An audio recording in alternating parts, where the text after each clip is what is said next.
దోస్తులందరికీ బాగున్నారు అందరూ. నేను నాగులంగ మోహన్ యాదవ్. నా ఆలోచనలైనటువంటి నాకు నచ్చిన మీరు మెచ్చేటువంటి మంచి స్ఫూర్తినిచ్చేటువంటి వీడియోస్ ద్వారా మీ ముందుకు వస్తున్నాను. ఈరోజు మన వీడియోలో నేను మిత్రమా గుర్తుంచుకో, ఎక్కడైనా ఎప్పుడైనా ఎందులోనైనా నలుగురిలో నారాయణ అంటూ వెళ్ళకు.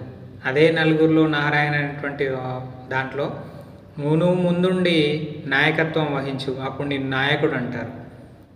100లో ఒకడిగా ఉండు, మందలో ఒకడిగా ఉంటే నిన్నెవరు గుర్తించరు. నీ యొక్క ప్రతిభ లేదా నీకు గుర్తింపు అనేది నలుగురిలో నారాయణలాగా ఉంటే